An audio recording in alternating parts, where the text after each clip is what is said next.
Uy, ¿qué le están haciendo? Ay, no, mi perrita que me está viendo. Bueno, ¿quién más hay por aquí? El doctor Andrés Arango, que ya recién llegado, está con nosotros hoy, no sé. Por aquí veo algo, pero no sé si es él.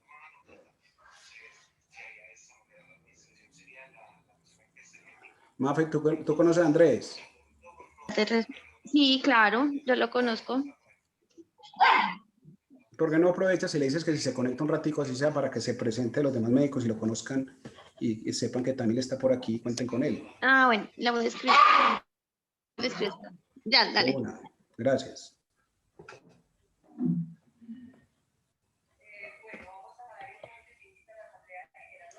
Bueno. Esperamos 15 minuticos, ¿ok? Yo no sé si 15 no sé si 15 son muchos, 5, porque aquí ya hay gente que ya llegó hace rato. Empecemos a hablar algunos conceptos, Alejo, de dónde vas a plantear la charla para que premiemos a los cumplidos o a los que pudieron, porque los otros posiblemente también son cumplidos, pero no pudieron. Correcto, bueno, la Clínica Santa Lucía va a dar un iPad a cada uno de los oftalmólogos que trabaje bien al final del año. Qué detalle, ¿no?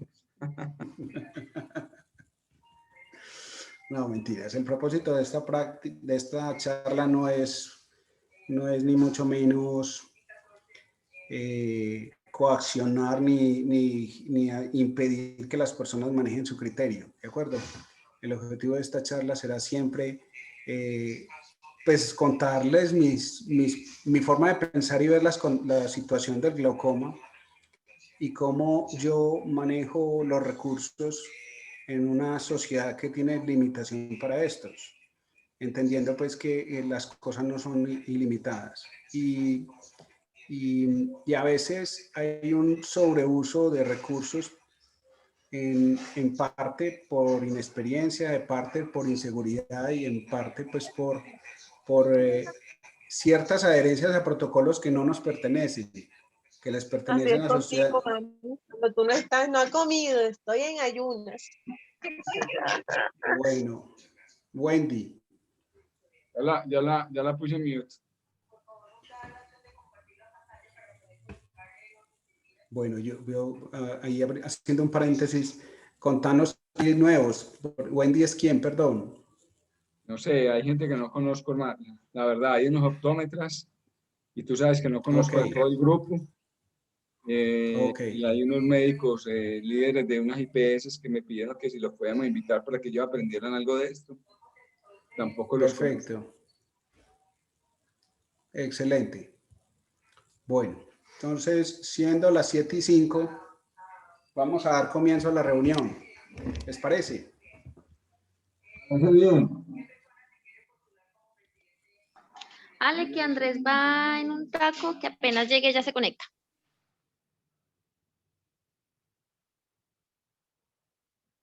El link que se vaya conectando y mientras va manejando, que también le funciona. Listo. Ok. Bueno, la idea es que este no es una charla únicamente de Alejandro Valencia, sino que es una charla de todos los del grupo de glaucoma, que cada vez se va volviendo más fuerte y tenemos más presencia no solamente en la clínica, sino a nivel ciudad. Somos personas que venimos trabajando muy unidos y cada vez con un glaucoma, y el manejo del glaucoma adquiere un valor a nivel de Sura con nosotros porque saben que nosotros lo estamos manejando bien. La idea es que de esta charla es contarles un poco acerca de cómo yo hago, cuáles son mis recomendaciones en el momento de hacer diagnóstico y manejo de los pacientes con glaucoma, y no desde el punto de vista glaucomatólogo, sino como yo lo haría si fuera oftalmólogo general. Mi intención en ningún... Llegó Andrés. Mi intención no es en ningún momento elevar la charla pues a un nivel muy alto, porque la idea es que las personas que participan de estas charlas, fuera de eso que hay auditores y médicos generales, pues mi idea es también que conozcan acerca de cómo funciona, cómo pensamos, por qué se necesita y cuáles son las, los beneficios de esto. Andrés, bienvenido. Andrés está recién llegado a la ciudad, es especialista en glaucoma. Aquí hay médicos nuevos, Andrés, y hay gente del grupo que todavía no te conoce. Contarles a ellos un poquitico mientras vas conduciendo una introducción tuya y yo sigo con mi charla. Hola, buenas noches, ¿sí me escuchan? Sí, señor. Bueno.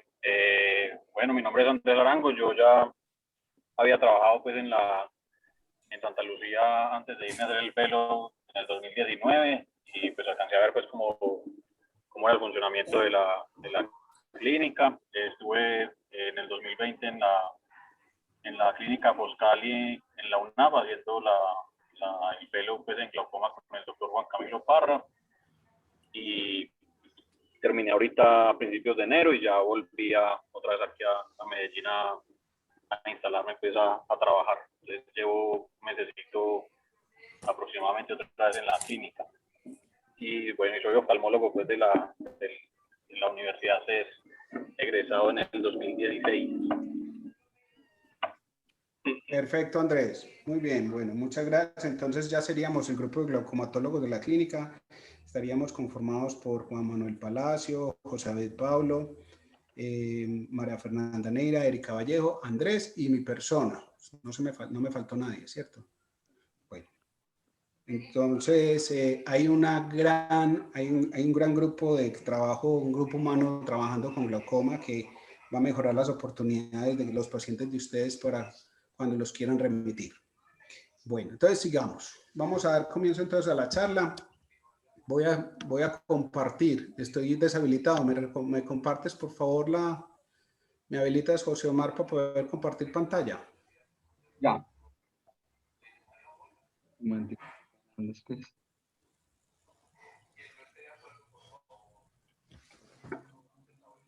Listo, Alejo.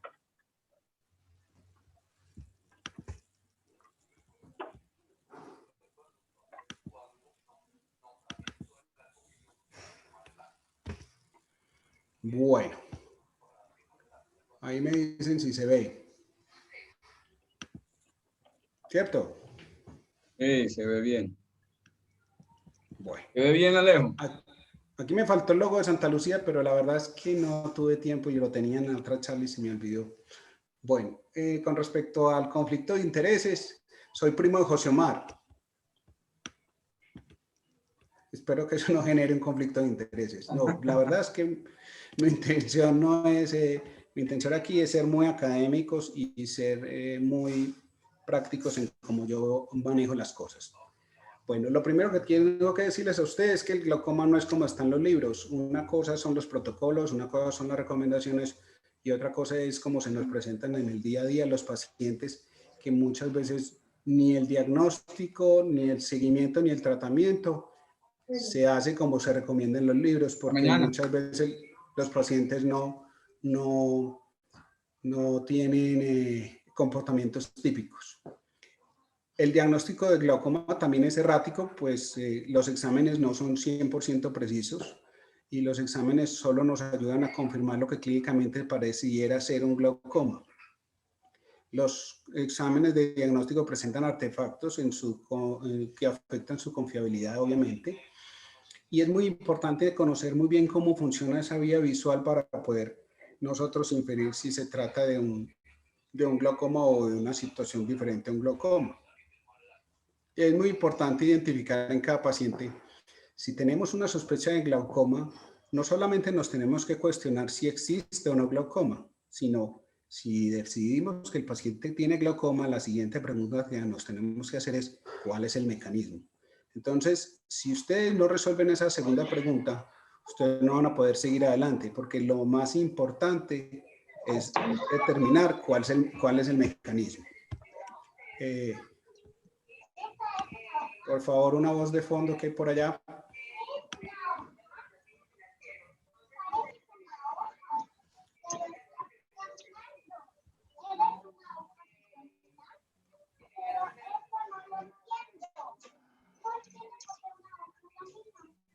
¿Quién estará por allá con el micrófono que por favor no lo apague? Gracias. Bueno, entonces,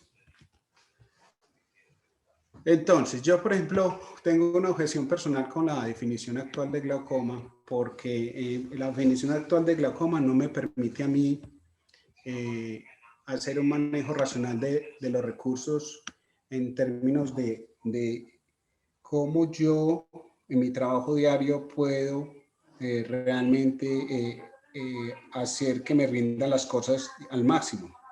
Es decir, cuando nosotros manejamos el tema de glaucoma, lo manejamos bajo la premisa de que ya hay un daño en una neuropatía.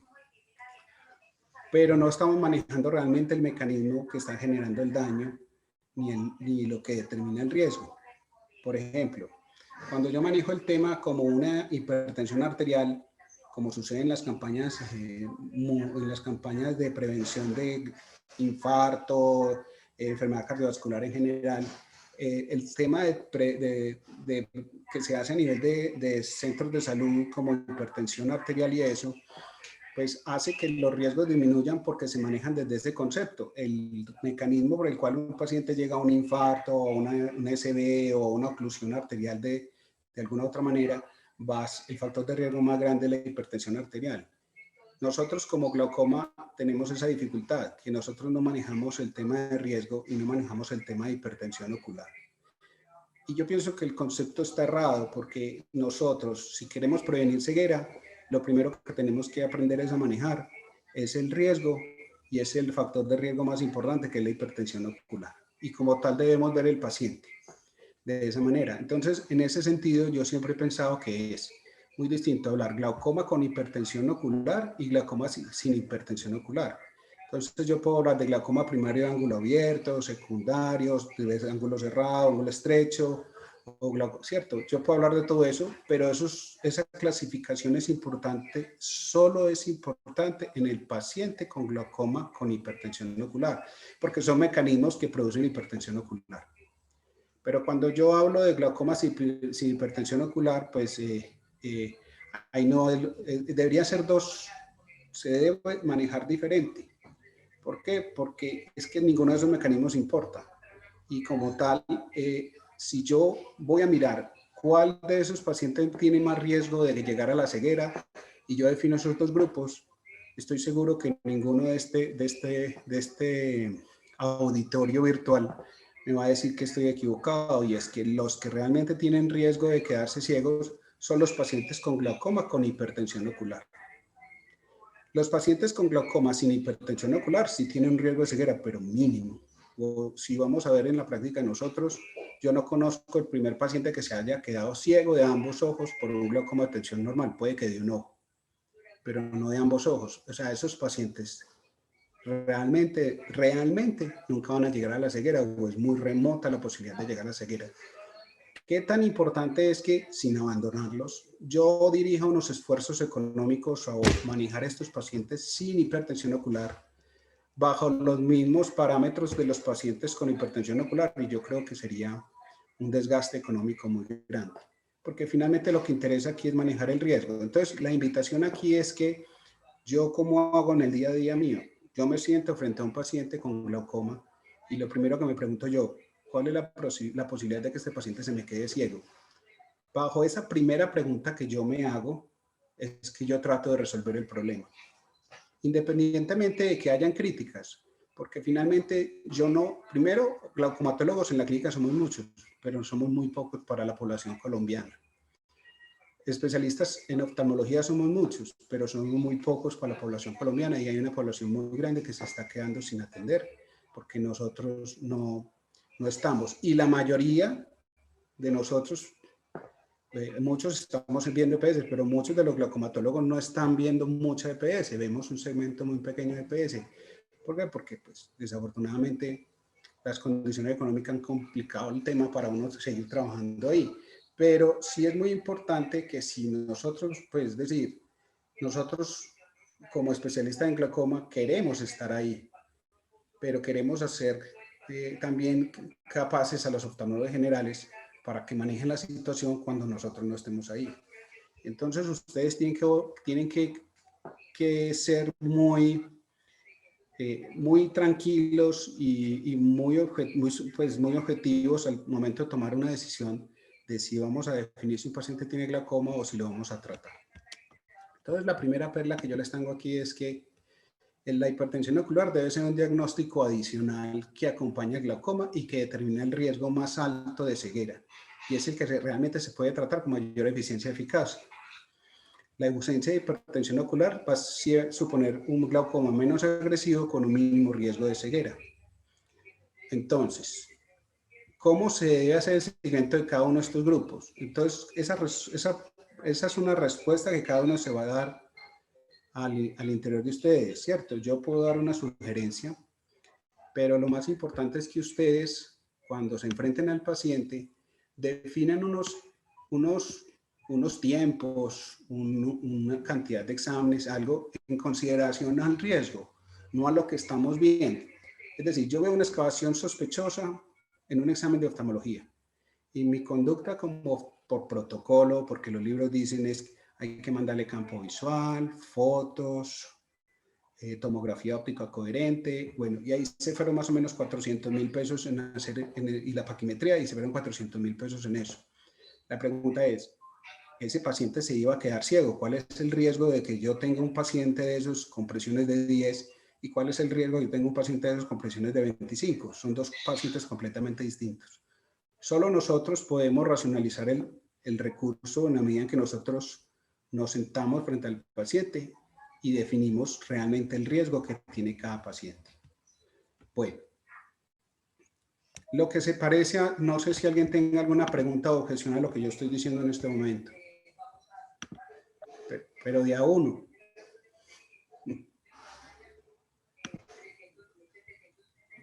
Entonces seguimos, José Omar. Bueno.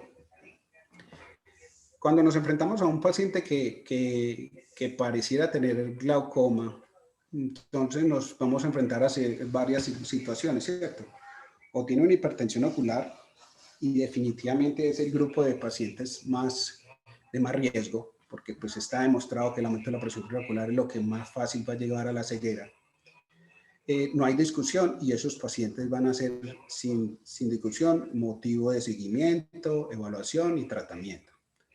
Los pacientes sin hipertensión ocular que se presentan por primera vez, acuérdense que los glaucomas pueden tener en su primera presentación presiones normales en el consultorio hasta la mitad de los pacientes. Pero el nivel y fuera de eso, muchos de los glaucomas de presión de ángulo abierto.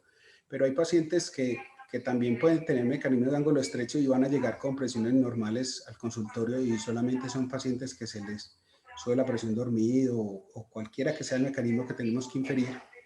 Pues nosotros tenemos que irnos por unos signos mínimos para uno decidir, vamos a mandarle una batería de exámenes o no, ¿cierto? Entonces, básicamente, lo que yo hago es que si yo veo un paciente que tiene un nervio óptico excavado, pero soy capaz de ver la capa de fibras y el brillo foveal y mirar muy bien ese anillo neuroretinal alrededor, pues yo me puedo tranquilizar un poco porque por lo menos puedo inferir que si es un glaucoma, si lo veo muy bien, por lo menos es un glaucoma muy incipiente y que el daño es mínimo. Cuando no tengo seguridad de lo que estoy viendo, pues obviamente se me va a ir la mano y voy a mandar una cantidad de cosas. Pero si yo tengo otros signos que me hacen pensar a mí que de pronto no es un glaucoma sino otra cosa, pues también voy a mandarle una batería de exámenes, pero muy importante es que voy a pensar que posiblemente este paciente va a ser de menor riesgo de ceguera porque lo que tiene es una secuela en la mayoría de las veces y pocas veces va a ser una cosa progresiva. Entonces, esa parte clínica es fundamental para uno tomar una decisión de si vamos o no vamos a ordenar unos exámenes de diagnóstico. Entonces, la palidez, la simetría y una simetría severa o las formas atípicas del nervio, por ejemplo, un nervio que tiene una malformación, tiene un pequeño coloboma, o hay nervios que son bífidos y cosas que son atípicas, pues obviamente son signos que nos dicen, pues hombre, aquí no se trata, aquí lo más probable es que no sea un glaucoma. Si vemos, por ejemplo, que hay hemorragias o que hay un signo de Hoyt o que hay una alteración del anillo retinal con una alteración típica del ISNT, entonces vamos a determinar que posiblemente sí se trata de un glaucoma. Pero lo más importante, y es que les quede claro en esta charla, es que el glaucoma, para ser típico y no estar uno equivocado, siempre tiene que haber un daño focal. Hay glaucomas de daño difuso, son poco frecuentes. Hay glaucomas que producen palidez. Un episodio agudo de glaucoma agudo eventualmente se resuelve y genera palidez. ¿Por qué? Porque una crisis muy alta de presión intraocular también va a producir una neuropatía isquémica en la cabeza del nervio y va a generar palidez. Entonces es muy importante que ustedes también estén aclarando con la clínica si se ha tenido una situación de esas. Pero si yo no he tenido presiones muy altas y es una situación crónica, pues yo no esperaría palidez. Entonces, en el momento en que ustedes se enfrentan a un paciente de esos, tienen que estar muy claros y tener, pues, obviamente, el interés de buscar más allá. Un momentico que se me va a acabar la batería y se me olvidó conectar esto. Un segundito. Recuerden que si tienen alguna pregunta, sientan la libertad de hacerlo. Bueno, mi pregunta es, ya hacemos unas preguntitas a ver si no se me duerme. Yo no quiero que se me duerma. Entonces, ¿cuándo voy a hacer un OCT? Un OCT para mí es fundamental.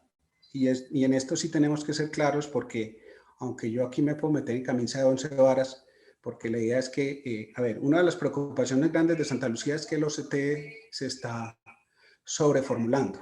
Pero eso yo siempre he dicho que la sobreformulación está dada más que todo por el tema de retina que por el tema de glaucoma o que en el glaucoma. Básicamente, lo que yo vi cuando trabajé muchos años en OCT es que la mayoría de los pacientes que yo veía con sospecha de glaucoma no eran glaucomas porque eran excavaciones sospechosas. Entonces, ahí es donde ustedes tienen que decidir en esa parte clínica, interesarse lo suficiente y en montarse en la película es, ¿el paciente está en riesgo de ceguera, sí o no? Porque si yo tengo una excavación de 0,8, un anillo neuroretinal que se ve normal, y que yo tengo unas presiones de 10 y veo un ángulo abierto y veo que no hay antecedentes familiares de glaucoma, pues lo más probable es que yo diga, bueno, este paciente no tiene un glaucoma, pero bueno, me tengo que curar en salud. Bueno, sí, le mandamos un OCT, pero si el OCT da normal, ¿justificaría seguírselo mandando? Yo creería que no. Yo creería que habría que mandárselo en 5 años o en 10 años, porque aunque no tenemos claridad cuándo, pues hombre, la clínica de nosotros es muy importante para poder decidir cuándo se hace y cuándo no. No nos volvamos protocolarios.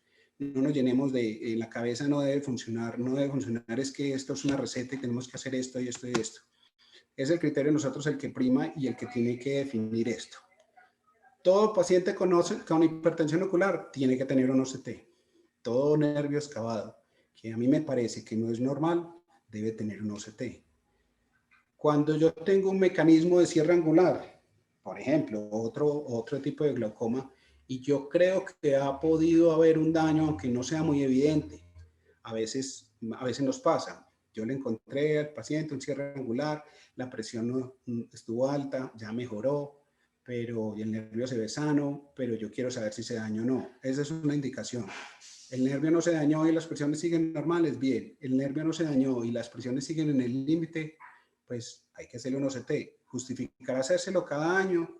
Yo creería que no.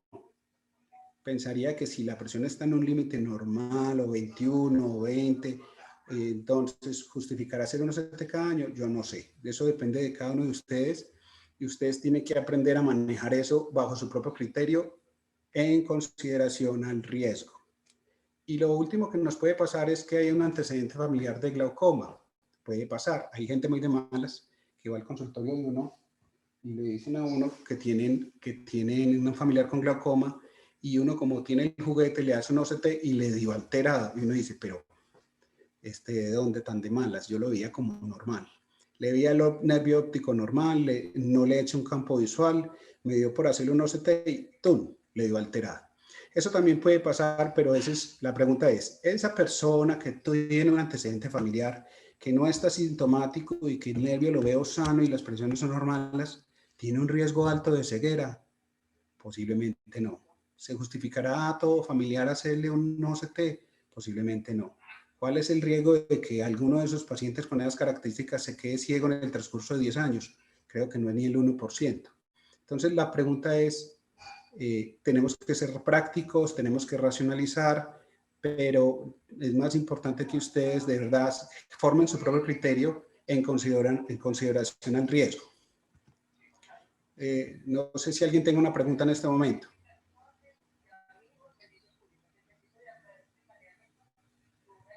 O estoy muy aburridor. En el caso de antecedente familiar, como que, ¿qué características podría recomendarnos tener muy en cuenta para mandarle el OCT? No, yo pienso que el antecedente familiar, si yo veo un nervio sano, no debe ser una indicación para uno mandar un OCT. Es indicación para uno verlo en consulta. Y una vez visto en consulta, pues yo defino si tiene riesgos o no. Si yo le veo riesgos o signos clínicos de que pueda tener un glaucoma o que esté empezando, pues yo de pronto justificaría mandarle un examen de una tomografía óptica coherente. Muy bien. Entonces, lo primero que yo debo hacer siempre es hacer un OCT. Yo no puedo hablar de glaucoma ni de sospecha de glaucoma ni nada si yo no tengo una tomografía óptica. Para mí es fundamental, primero, que el campo visual.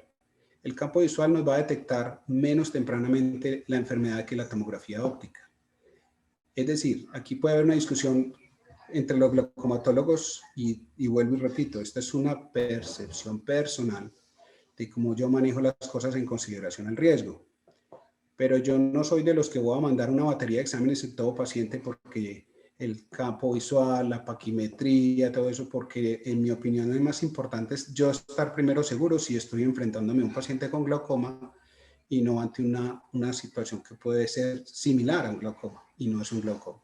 Entonces, para mí es muy importante el OCT para ya estar seguro. Una vez con el OCT, yo ya defino el seguimiento, porque si el campo visual, si el OCT está alterado, entonces yo ya le puedo pedir su paquimetría, sus fotos y su campo visual, porque son importantes para el seguimiento, ¿de acuerdo?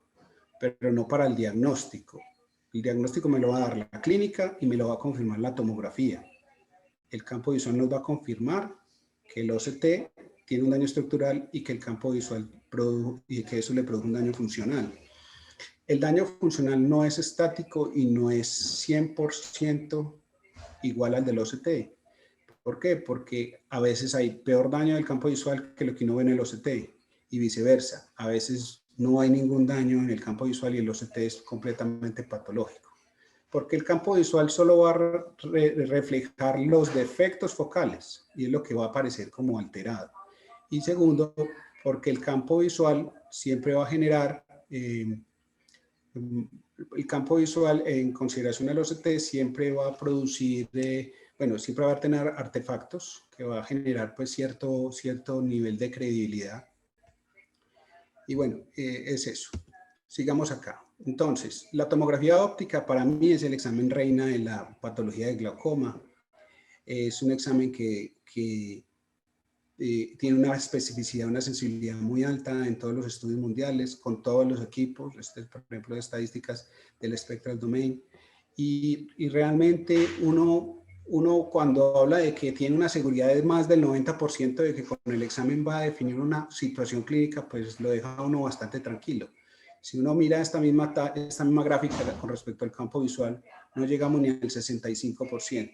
¿De acuerdo? Entonces, definitivamente el primer examen que debemos pedir, aunque no nos debemos confiar 100%, porque también tiene falsos negativos. Si un paciente en nuestra clínica tiene una alta sospecha de glaucoma y la tomografía está normal, debemos seguir buscando. Bueno, lo otro es que para poder entender la tomografía, tenemos que entender que la tomografía se centra en el nervio óptico y el campo visual se va a centrar en la mácula. Entonces, cuando nos enfrentamos a daños del nervio óptico, que afectan una u otra parte de la capa de fibras, entonces nos va a generar aspectos diferentes en el OCT y en el campo visual, que a veces nos confunden. Por ejemplo, este es un caso de una mujer de 47 años de sospecha de glaucoma. Quisiera que alguno de los oftalmólogos generales, a manera de ejercicio y sin comprometernos, me dé una opinión sobre esto. Si este nervio es o no una excavación sospechosa. O no, o escojo yo. Vale, adiós. Ya pastelearon. Ya, no sé. Aló. Sí, Adriana, dale. Sí, pues sí, obviamente pues claramente hay una excavación sospechosa, una asimetría importante entre los dos con una nasalización de los vasos y aparenta también como un adelgazamiento superotemporal. Pues para mí es claramente sospecha altísima. Sí, además pues se ve un defecto de capa de fibras inferior. Correcto. ¿Qué más tiene alguna idea de qué más vemos? O sea, para todos está muy claro de que el nervio está mal, ¿sí o no? Yo creería que para todos está muy claro. Bueno, la pregunta es, ¿qué le mando yo a este examen, a este paciente? Tiene un nervio malo, pero la presión está en 10.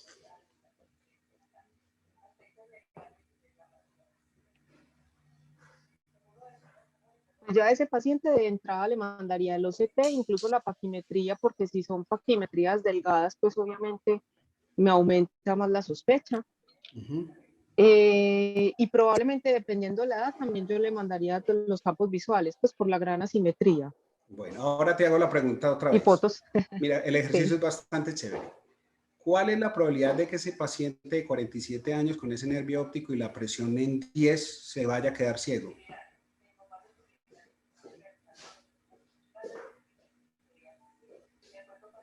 Bueno, pues yo pensaría que es una probabilidad baja, sin embargo, pues sí hay que buscarle porque sí tiene Correcto. algo. O sea, puede no ser un glaucoma, puedo no estar pensando en un glaucoma, pero sí tengo que hacer un campo visual para saber exactamente qué es lo que tengo, a qué me estoy enfrentando y si hay algo en la cabeza que de pronto lo esté produciendo. Claro, un tumor o algo.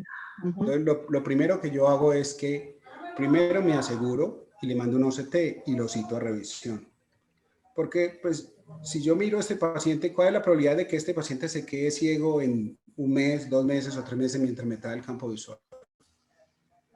Si el ángulo está abierto. Poquito. Seamos honestos. ¿Cuál es el riesgo que tiene ese paciente? Pues por ahora 0. En 3 meses, posiblemente no. El paciente no siente nada raro, fuera que ni siquiera le duele la cabeza. Pero resulta que a este paciente le hago yo el OCT y yo no le había preguntado nada y me encuentro con esto. Este es en el Topcon, pero el equipo nuevo de OptoView nos va a dar imágenes parecidas a esto, ¿de acuerdo? No tan, pero sí nos va a juntar la imagen macular con la imagen del nervio óptico, como vemos en el lado de la derecha. Entonces, si tú miras, céntrate en la mácula de cada ojo y te vas a dar cuenta que en la fobia, el daño está de la fobia para la derecha. ¿Estamos de acuerdo? La pregunta es, ¿quién cree que esto es un glaucoma o los glaucomas se comportan así? No, porque es un defecto que es simétrico y es binasal, o sea que en un campo visual sería un daño bitemporal, o sea que hay que descartar un tumor hipoficiario. Listo. Entonces ya estamos claros que esto no es un glaucoma, ¿de acuerdo? ¿Y para qué nos sirvió la paquimetría? Para nada. El campo visual sí hay que hacerlo, pero yo lo hago después y me demuestra que definitivamente es un defecto neurológico y que el paciente posiblemente sí tenía un daño. Este paciente tuvo un infarto cerebral y no se dio cuenta, ¿de acuerdo? Este infarto es a nivel posterior de radiaciones ópticas. Y entonces, esto es el efecto, o sea, yo de entrada no le voy a hacer todo, yo porque tengo los equipos en mi consultorio y yo primero hago los OCT, pero yo de entrada no le hago el campo visual. Entonces yo le hago el OCT y veo esto y entonces yo le digo a la niña, venga, hágame un campo visual, que la señora tiene un problema. entonces la señora tiene esto. ¿Listo? Definitivamente es un campo. ¿Qué sigue aquí? Una resonancia. Pero definitivamente es racionalizar el recurso en consideración al riesgo. ¿Para qué me hubiera servido a mí una fotografía? ¿Y para qué me hubiera servido a mí una paquimetría en este caso? Para nada. Y es un recurso que perdemos. ¿Ok? Entonces, hay tips aquí, por ejemplo, lesiones. Esto es un tips de OCT. El que lo quiera, va a quedar en la charla, se las puedo compartir después para el que la quiera tener. Pero obviamente, si vos en el OCT ves una lesión que no tiene un comportamiento típico de una lesión que vaya en la distribución típica de la capa de fibras como normalmente afecta el glaucoma, definitivamente no tiene que pensar que hay otras cosas. Bueno, muy bueno el ejercicio. Listo. Aquí hay otros tips. Este es otro ejemplo. ¿Alguien se anima a decir algo Leo, sobre vete a los otros tips, porfa, un segundito. Déjame un momentico ahí. el espesor macular total está alterado? Es decir, cuando una de las cosas que uno tiene que saber hacer es no solo medir el espesor de las células ganglionares, sino también ver el espesor macular total. El glaucoma va a afectar mucho las células ganglionares, pero lo más probable es que no afecte el grosor macular total. Cuando yo tengo una afectación del grosor macular total, yo debo pensar que hay otra cosa. Si yo veo una lesión a nivel de células ganglionares, que es que llamo yo en aspecto de dona o aspecto de anillo, yo no tengo que pensar que eso es un glaucoma. Y cuando yo miro y comparo espesor macular total con espesor de células ganglionares, veo que en los dos está alterado y posiblemente se trate o es una hipoplasia o es una atrofia macular de alguna otra causa. ¿De acuerdo? Entonces yo siempre debo mirar no solamente el espesor de células ganglionares, sino también el espesor de capas de fibras nerviosas. Aquí hay otros tips, pero no tengo las fotos pues para documentarlos, porque esta va a ser parte de otra charla que alguna vez presenté, pero tengo la charla montada de casos clínicos que no son glaucoma, que un día esto las podemos hacer con mucho gusto. ¿Listo? Bueno, 78 años, tiene glaucoma y tiene una enfermedad coronaria. No hay ninguna duda en que el nervio óptico del lado izquierdo tiene una excavación y tiene una escotadura inferior. Eso no tiene ninguna discusión, ¿cierto? En el glaucoma típicamente se va a producir este tipo de lesiones. Es una lesión que sigue la distribución de la capa de fibras y lo vamos a ver que afecta típicamente es la zona, pues esa zona arqueada inferior, que es la presentación más usual, ¿cierto? En los glaucomas casi siempre es inferior. Cuando vemos una lesión arqueada superior, o es un glaucoma muy avanzado y ya afectó las capas de fibras superiores, o hay otras causas. Los glaucomas de tensión normal tienden a ser más superiores. Todavía no tenemos claridad por qué sucede eso, pero es que los glaucomas de tensión normal o los que son glaucomas sin hipertensión ocular, que yo llamo, son un universo, no son una causa única, porque son multifactoriales, donde la parte vascular, la parte de apneas del sueño, la parte neurológica como tal, son factores que contribuyen a la presentación de esto. Este paciente tiene presiones, tiene un infarto severo, tuvo un infarto severo y tuvo un colapso grandísimo. Pero este paciente realmente, uno lo ve en la clínica y tiene presiones de 12. ¿Por qué tiene un daño a un paciente de estos con presiones de 12? ¿Es un glaucoma de tensión normal? ¿O tuvo una crisis hemodinámica y se produjo este daño y hizo una isquemia del nervio? Pero entonces miramos qué está tomando y está tomando metoprolol. Entonces el metoprolol sirve para bajar la presión ocular. Entonces mucho cuidado, siempre estar pendiente de esa parte sistémica, porque la parte sistémica nos esconde glaucomas que sí son glaucomas. ¿De acuerdo? Entonces eso también hay que tenerlo en cuenta. Bueno. ¿Cuándo se debe hacer un campo visual? Entonces mi invitación es a esto. No, recuerden, esta charla no es para obligarlos, sino para hacerlos a ustedes que se cuestionen de cuándo lo van a mandar. Yo cuando lo hago, cuando yo tengo un daño comprobado en la tomografía, cuando yo tengo un paciente que sí tiene una hipertensión ocular, ¿Por qué? Porque aunque yo pueda diagnosticar un daño estructural, tengo que tener una cantidad mínima de neuronas dañadas para que el campo visual de alterado. Recuerden que también el campo visual no solamente mide daño, sino disfunción de la neurona. Entonces, si yo tengo un paciente que viene con unas neuronas aporreadas y le hago un campo visual y me da alteradito y viene con las pruebas muy altas, me da una idea mía de qué tan aturdida está esa retina, por decirlo así, a pesar de que el OCT no esté tan mal. Entonces, para mí el campo visual es muy importante y en estos casos van a tener unas fluctuaciones. Bueno, ¿cuándo sospechamos, cuándo hacer un campo visual? Si pensamos que es un problema neurológico, obviamente. Yo en excavaciones sospechosas no lo hago de entrada, lo hago si lo confirmo con el OCT. Pero si yo tengo un paciente con diagnóstico de glaucoma comprobado, el campo visual es fundamental en el seguimiento. Entonces, esas son mis indicaciones. No sé si alguien pueda de los glaucomatólogos aportar o decir, pues, si se me escapa alguna otra indicación. Yo, Dale.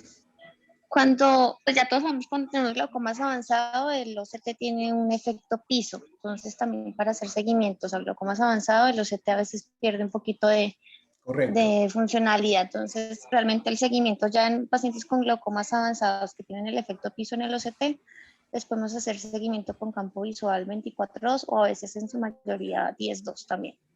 Obvio. Entonces ahí viene un tema importante que no he tocado y es que Mafe está hablando de que, hombre, si yo veo una excavación avanzada, una excavación sospechosa, pero es demasiado evidente que es un glaucoma porque la excavación está 0,8 y tiene una escotadura inferior, como la del paciente que teníamos aquí con esta enfermedad coronaria severa, pues hombre, este paciente de entrada posiblemente sabemos que tiene un daño funcional.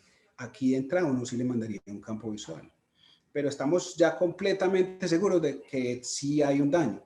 El problema que yo digo no es con este tipo de pacientes, sino con los pacientes que tienen sospecha, que no, la excavación no estoy muy seguro y que la presión está normal.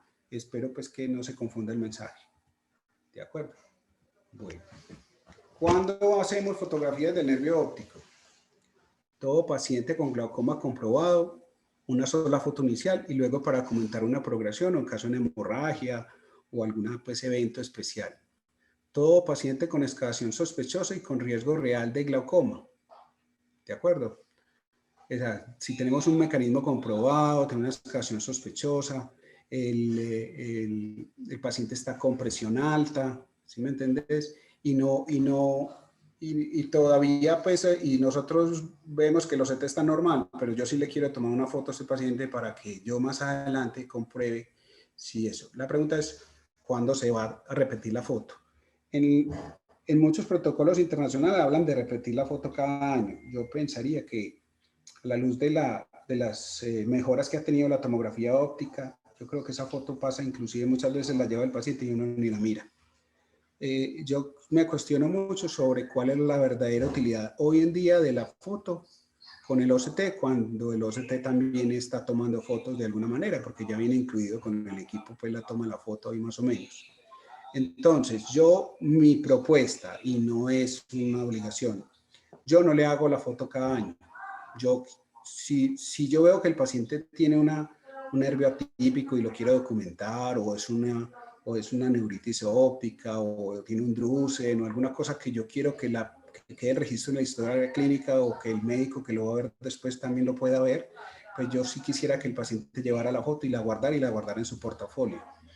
Pero muy importante es ¿cuándo repetirla? Pues hombre, si yo veo que hay una progresión, yo la repetiría. Pero si el paciente viene estable, y la tomografía está estable y el campo visual está estable, yo no vería ninguna necesidad todavía de tomar otra foto cuando ya tengo una foto y estoy mirando el nervio óptico, y si el nervio óptico me parece igual, no le tomaría otra foto. Pero si el nervio óptico me parece diferente, sí quisiera tomarle una foto para documentar que aunque los exámenes no son normales, no son alterados o no han cambiado, la foto sí cambió. Entonces, esa es como una indicación. ¿Alguien tiene una pregunta? Yo, pero yo no sé si me lo perdí por llegar tarde. era del OCT, en los pacientes que tienen sospecha de glaucoma, que uno ve que son macrodiscos excavados, ¿cada cuánto pedirles OCT o cómo hacer el seguimiento? Bueno, una cosa, lo que veníamos hablando, porque pues sí es parte de la charla, y es que una cosa son los protocolos y lo que está establecido en las recomendaciones de protocolos de la Academia Americana de Oftalmología, y otra cosa es cómo yo veo las cosas, y esta charla tiene esa perspectiva y espero pues que no genere polémica, porque yo solamente estoy contando cómo lo manejo yo. Y lo segundo es que la tomografía, yo cuando yo la voy a ordenar, cuando a mí me parece que el paciente, porque vale la pena. ¿Y cada cuánto se debe repetir? Se debe repetir si yo realmente tengo un daño inicial y tengo un mecanismo probable. Pero si yo veo que la tomografía está normal y tiene una excavación grande, pero la capa de fibra es perfecta y la presión es normal y es una persona que no le encuentra un mecanismo probable, pues hombre, yo a ese paciente le debo tomar la presión con regularidad, cada año o algo así, pero yo no vería ninguna indicación de hacer la tomografía cada año. A no ser pues que no, yo me voy a poner en el papel de ustedes. Ustedes de pronto no tienen la experiencia, no quieren asumir la responsabilidad y eso también es muy válido. Pero también es cuestión de que ustedes se motiven a entender el concepto de manejar el riesgo. Y manejar el riesgo es muy importante y es, vuelvo y te explico.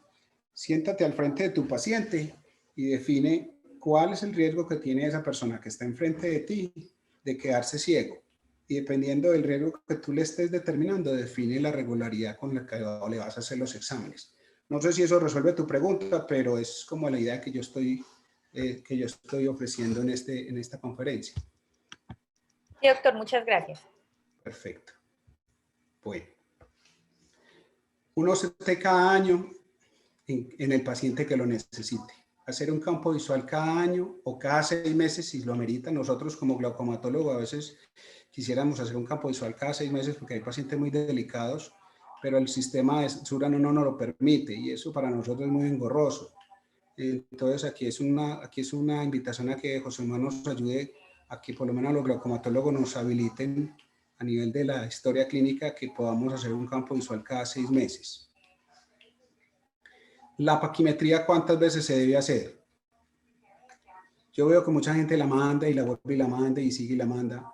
Pues la paquimetría es importante para yo determinar un riesgo, no para tratar un glaucoma. Y la paquimetría debe hacer una sola vez o eventualmente, si yo veo que se pudo haber modificado de manera importante después de una cirugía de catarata o le hicieron un trasplante de córnea o el paciente tuvo un trauma, pues cualquier situación que pudo haber afectado esa función endotelial, pues yo consideraría que valdría la pena repetirla. Pero la paquimetría no se debería repetir. Si es una persona común y corriente, no se debe repetir pues como de manera rutinaria, no. ¿Cada cuánto? Nadie tiene claridad en eso. No hay protocolos internacionales, ni nadie sabe realmente cuándo se debe hacer, pero estoy seguro que no es cada año, ni cada 5. Yo creería que depende mucho de nosotros cómo vemos la situación. ¿Cuándo la repito yo muchas veces? Yo si la tengo en la mano no la repito, porque realmente no me va a modificar, casi nunca me va a modificar la terapia. Pero si no la tengo en la mano, pues porque el paciente la extravió o algo, pues la repito. Pero la idea es que yo la hago una sola vez. Fotografías cada 5 años si hay un evento que haya que documentar. O si hay un evento que hay que documentar, perdón. Yo creo que dijiste algo muy importante, Alejo, y era recalcar mucho en la importancia de la clínica, de que uno lo repite, pues, pero no a ciegas, sino que tenga un sentido. Es decir, que me aporte realmente para el enfoque a ese paciente. Porque de resto es una cosa que vuelve rutinaria y posiblemente no aporte mucho en algunos casos. Bueno, acepto críticas porque vamos a hablar de tratamiento. Yo quiero que mis amigos glaucomatólogos aporten o critiquen o que cada uno, si tiene un criterio diferente, nos lo comparta porque también es muy válido. Todo no es como están los libros. No sé si nos vas a hablar de remisión al grupo de glaucoma, ¿en qué momento se debe remitir a un paciente? No sé si lo tengas ahí. Yo pienso que la remisión al grupo de glaucoma debe ser en los pacientes de alto riesgo. Yo siempre he pensado que la mayoría de los oftalmólogos generales están en capacidad de manejarlo. Lo que pasa es que muchas veces se estresan un poco porque no ven las cosas desde el punto de riesgo. Es decir, yo tengo un paciente que viene con presiones de 12, 14, con un solo medicamento. Ese paciente lo vemos en el campo visual y de pronto progresó y entonces se asustan y no lo mandan. Recuerden, el campo visual, para uno definir si hay progresión o no, se debe confirmar. Aunque si la progresión es muy evidente, pues definitivamente sí. Y si un paciente que viene con presiones normales está progresando, nos debemos cuestionar todos. Estoy seguro de que sí es el mecanismo, porque lo más probable que nosotros encontremos como glaucomatólogos es que se equivocaron y no era un glaucoma ángulo abierto, sino que era un glaucoma ángulo estrecho, un síndrome iris plateau o alguna situación diferente que está generando un mecanismo diferente de daño. Entonces, si hay un paciente que les está progresando, pero vuelvo y les pregunto, ese paciente que tiene capa de fibra de 110 y el campo visual estaba casi normal y era un paciente con glaucoma y entonces la capa de fibra nos bajó a 106, 105 y el campo visual pudiera estar peor. ¿Cuál es el riesgo que tiene ese paciente de quedarse ciego? ¿Seremos nosotros no capaces de manejarlo? Es decir, si nos asustamos, posiblemente vamos a remitir todo, pero la idea es que estemos tranquilos, porque si cada paciente que ustedes ven al frente realmente lo ven desde el punto de vista riesgo, el enfoque de cada uno de ustedes va a ser muy distinto. Y estoy seguro que esa es la clave. Y es claro que el grupo de glaucoma estará además dispuesto a acompañar alguna duda de cualquiera de... Pues claro, es que la idea es decir, nosotros estamos aquí para ayudar. Y si hay que remitir a un paciente urgente, se ve. Pero el paciente que yo estoy al frente manejando, si no tiene un riesgo grande, no nos asustemos, sigamos trabajando con él, confirmemos si tiene o no, analicemos mecanismo, preguntamos a alguien, ¿vos qué opinas de este mecanismo? Entonces, entre ustedes mismos se van apoyando. Pero lo que pasa es que, ¿qué pasa con nosotros? Que tenemos la oportunidad de la consulta de glaucoma muy lejos. Y muchos de esos pacientes que llegan a la consulta de nosotros ya no se quieren ir. Sacar un paciente de esos de la consulta de nosotros es dificilísimo. Entonces, ¿qué pasa con esos pacientes? ¿Qué están haciendo? Están sacando el plan complementario. Y entonces, están en el plan complementario, pueden pedir la cita directamente con nosotros. Entonces, nos estamos llenando de problemas.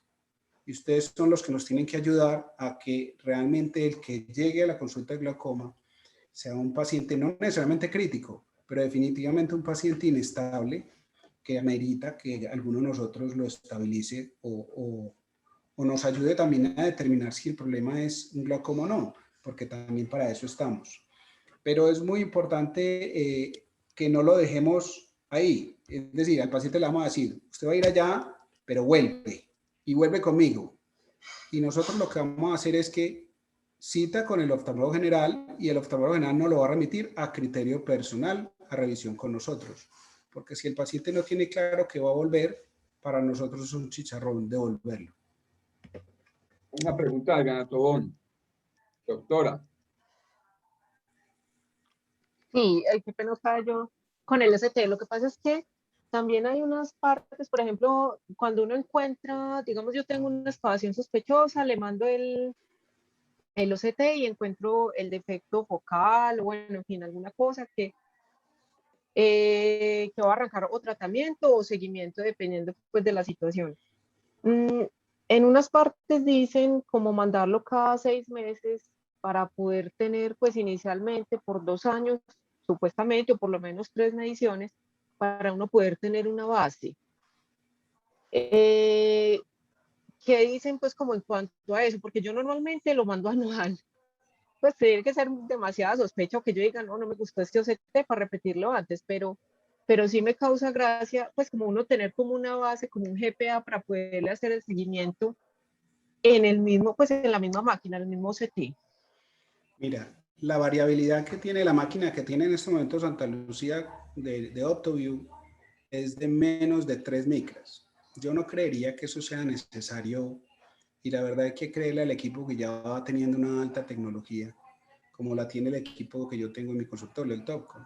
Entonces, eso era una premisa que teníamos con el Cirrus anteriormente y no con la última versión, y con otros equipos que no eran tan precisos. Realmente hoy en día, con la precisión que tiene, yo pensaría que no hay que creerle al OCT, o también hay artefactos, ¿de acuerdo? Hay que estar muy claros en que pueden haber artefactos. Como les digo, yo tengo una charla de glaucomas que no son glaucomas, pero podemos hablar un día si quiere de OCTs que no son glaucomas. También está la charla montada. Y esos artefactos, alguna vez Catalina Ramírez presentó esta charla y fue muy conocida. Pero esos artefactos realmente identificarlos, aprenderlos a identificar, va a ser muy importante para que ustedes no se equivoquen. Entonces, pues eso no es más que capacitación. Eso lo podemos hacer más adelante. Pero hay que creerle a la máquina que tiene una sensibilidad y una especificidad supremamente alta y que va adquiriendo una precisión astronómica. Es impresionante. Si yo hago un OCT ya y lo hago dentro de 10 días, me da casi la misma. La diferencia es una micra. Y entonces uno no debe dudar de la máquina.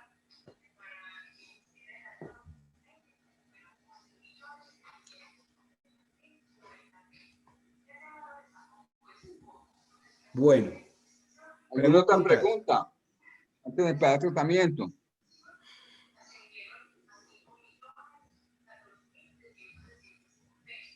Bueno.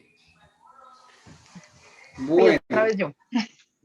Hágale, Adri. Me encanta que pregunte porque los demás están muy callados. No sé si es por pena o porque están en horario de familia.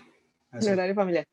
No, por ejemplo, uno, pues, no sé, cuando mandan pacientes por cualquier cosa y uno les encuentra una excavación de 0,6, 0,7, yo en 0,5 normalmente, si no tienen ningún riesgo, no les mando nada. Correcto. Pero cuando son mayores, eso sí, pues según la charla y todo, pues yo les mando ya el OCT, solamente les mando OCT y fotos, me gusta mandar también, porque igual así no tengan nada, yo les digo, las fotos las guardan de por vida y siempre que vengan las deben de traer. El equipo nuevo va a tomar fotos y la va a registrar, pero no te la van a mandar, pero va a quedar en el registro digital. Entonces, tú lo que vas a hacer es simplemente mandas el OCT y si te sale normal, pues hombre, tú simplemente tienes que estar muy segura que no hay ningún mecanismo. Y segundo, el antecedente familiar de glaucoma es importante, lo tienes que analizar. Y si nada de eso existe, tú le dices, no, quédate tranquila, esto te salió bien. Volvete dentro de 2 años y comparás y le volvés a pedir otro CT y si viste que salió normal, te vas a tranquilizar más. Pero no necesariamente tenés que hacer uno cada año, ¿sí me entendés? O lo puedes citar al año y le tomas la presión, o ya tú defines, dependiendo de lo que encuentres y el nivel de sospecha que te dé ese nervio, qué estrategia vas a hacer, pero te sientas al frente y dices, ¿cuál es el riesgo que tiene este paciente de quedarse ciego en 1 año, en 6 meses, en 2 años? Porque es que lo que yo he visto mucho es que llegan pacientes incluso muy jóvenes con macrodiscos excavados y uno dice, pero es que estos pacientes no ameritan seguimiento. Entonces yo incluso le dejo fotos y le digo, vengan 3 años, ¿sabes? Sin antecedente familiar, la presión bajita. Ese es el criterio que deben manejar y deben estar más tranquilos porque lo más importante es manejar el riesgo. Gracias. Es mi opinión. No quiero que, si miran los protocolos de la academia, que la clínica se adhirió a esos protocolos, dice que estrictamente todo paciente con diagnóstico de glaucoma o sospecha de glaucoma, que eso no se te cada año. Pues eso es un poco complejo, porque pues honestamente, yo no estoy diciendo que el trabajo para nosotros haciendo OCT no sea bueno, pues si nos lo pagan bien es bueno, pero a la hora la verdad es un trabajo grandísimo, que uno va a mirar y la mayoría de los pacientes nunca han progresado, son diagnósticos que se quedan igual y van pasando el tiempo y es un paciente que uno ve que lleva 4, 5, 8 OCTs y no ha pasado nada. Yo sí sería como un poquito más metódico en eso. Yo creería que María Fernanda, que lleva haciendo OCTs bastante, nos puede dar fe de eso, ¿cierto? ¿O me equivoco, Mafe? No, de acuerdo. De acuerdo contigo. Erika también nos puede hablar de ello.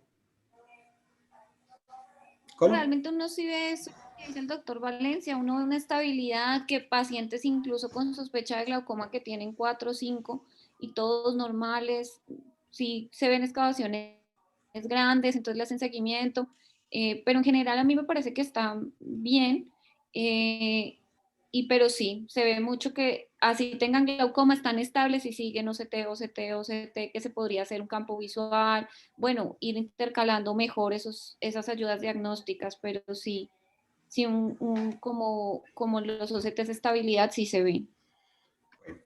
Ahora vamos a pagar, gracias, Erika. Perdón, lo Gracias, importante Mafe. es que el examen nos dé claridad también, creo que es parte de lo que has insistido. Insiste Mafe y Erika, obviamente, pues se unen al concepto, que nos dé claridad, porque hay otras opciones. No nos olvide siempre la clínica. Correcto. Bueno, ahora vamos a hablar de tratamiento y no me voy a extender mucho en esto porque la idea tampoco es decirles a ustedes aquí cómo se trata el glaucoma, ¿de acuerdo? Pero sí quiero también es como adentrarlos a los oftalmólogos generales de que empiecen a usar la trabeculoplastia láser, que empiecen a usar, medirse un poco con las iridotomías, que creo que lo estamos haciendo mejor, pero como siempre estar ahí, básicamente lo que quiero es que si muchos pacientes que ustedes mandan a glaucoma son pacientes que uno más o menos los puede estabilizar con un láser. No digamos que muchos, pero pues son bastantes en consideración es decir, yo quisiera que la consulta de glaucoma fuera pues como ya el punto donde el médico, el oftalmólogo general hizo lo posible por sacar al paciente adelante sin susto, y si vemos que no se pudo, pues lo mandamos a la consulta de glaucoma. Pero hay cosas que ustedes pueden hacer y pueden evitar llegar a un paciente, porque es que si yo tengo un paciente con hipertensión ocular que tiene presiones de 26, pero no tiene daño y tiene un ángulo abierto evidente, pues ustedes saben que lo van a remitir a la consulta de glaucoma para que el glaucomatólogo le haga una trabeculoplastia láser. La pregunta es ustedes por qué no se le hicieron si el paciente tiene mínimo daño. Yo no estoy diciendo que no me manden a la consulta de glaucoma el que ya tiene daño avanzado o que tiene una presión muy alta y el riesgo es muy alto. No, yo esa parte yo pienso, pero hay cosas que ustedes pueden manejar y yo quiero que ustedes se motiven a hacerlo. Ok.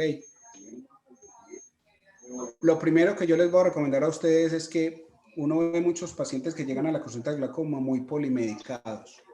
Y esa polimedicación les afecta calidad de vida, porque esos pacientes llegan con una superficie ocular supremamente enferma y que a uno le dificulta mucho todo. Entonces es muy importante que en la medida de lo posible tratar de no polimedicar a un paciente. Ustedes llegan y se encuentran con un paciente que tiene presiones de 26 y entra, y por favor, ¿quién tiene el micrófono abierto? Gracias. Y entonces ustedes se enfrentan a un paciente que tiene presiones de 26 y ustedes se asustan y dicen, no, le voy a poner, no, de una. Entonces muchas veces hasta empieza con Critantec. Me dice, pero ¿por qué le empezaron Critantec? No, la idea es buscar un esquema escalonado, pero empezar siempre con un solo medicamento. Ojalá sea latanoprost, que el paciente lo tiene por el plan obligatorio. O sea, el latanoprost de entrada, si la presión no la va a bajar un 20%, puede que nos queden 20, pero si no tiene daño en el nervio óptico, 20 es perfecto. ¿Cuál es la probabilidad de que un paciente con un nervio sano de 47 años, con mecanismo de ángulo abierto y presiones en 20, se quede ciega a 10 años? Es menos del 1%, pues lo dijo el estudio de los HTS en hipertensos oculares. O sea, no nos asustemos, el médico irá haciendo un manejo escalonado. Ayúdense de la trabeculoplastia láser. Pusieron un medicamento, les bajó la presión a 21, 22, no es suficiente, la quieren bajar a 18. La trabeculoplastia láser nos va a ayudar un poquitico en eso, pero lo pueden hacer ustedes. Entonces, si no enfermemos al paciente, porque es que las gotas pueden ser muy agresivas. La brimonidina en combinación con el timolol no es una combinación inocua. En mi opinión es una combinación mortal. ¿Por qué? Porque un medicamento que además produce vasodilatación y disminución de la frecuencia cardíaca en personas susceptibles le tumba el gasto a un viejito de una manera facilísima. Esos pacientes presentan presíncopes. Esos pacientes llegan a mi consulta y muchos ya están en estudio de porque les van a colocar un marcapaso. Ojo con ese tipo de medicamentos. No les estoy diciendo que no los usen, pero tomen por lo menos al paciente el pulso. El pulso no se pone 80 en todas las historias porque sí, tomarle el pulso a un paciente que le vamos a iniciar unas goticas de timolol es muy importante, supremamente importante. Entonces, ser un poquito más metódicos en el momento de escoger el medicamento que vamos a hacer y tratar de no polimedicar. Y vamos a apoyarnos un poquitico en el láser, que me parece es importante que lo hagan bien. Bueno, con láser podemos hacer iridotomía, iridoplastia, gonoplastia, trabeculoplastia, micropulso, no selectiva y selectiva. En la clínica tenemos las 3 trabeculoplastias. En la clínica tenemos la iridotomía y la iridoplastia. En la clínica no tenemos la fotocoagulación del cuerpo ciliar. Este es un porcentaje muy pequeño de los pacientes, pero la mayoría de los pacientes los podemos solucionar. Entonces, yo no vengo aquí a hablar de cuáles serían el criterio que cada uno tiene personal de cuándo hacer la iridotomía, pero recuerden algo al momento de ofrecerle una iridotomía al paciente, y es que la iridotomía no es inocua. La iridotomía puede generar inflamación y puede producir picos de presión ocular y puede desestabilizar una presión que venía limítrofe y convertirse en un hipertenso ocular que no era, solo por no determinar correctamente si el paciente necesitaba o no la iridotomía. La iridotomía es fundamental en los pacientes que tenemos claro que es un ángulo estrecho. Aquí es donde yo voy a criticar un poquitico porque creo que se nos está yendo la mano en la formulación del VM. Yo creo que el criterio de cada uno de nosotros es suficiente clínicamente para determinar si el paciente se beneficia o no de una iridotomía o una iridoplastia. Si tenemos el interés legal de documentar una situación porque el paciente de pronto lo amerita por su personalidad o alguna cosa, yo pensaría que, bueno, está bien hacerlo. La pregunta es, ustedes tienen un paciente que están seguros que es un síndrome iris-plateau y ustedes saben que esos pacientes van a mejorar con una iridoplastia láser. ¿Hay una indicación de hacer el OVM sabiendo que ustedes saben que va a haber que hacerla? Yo creería que no. Si uno está seguro de que se necesita, es más barato hacerla. Es mucho más barato hacerla. Entonces es cuestión de que ustedes manejen un criterio pues claro en ese sentido.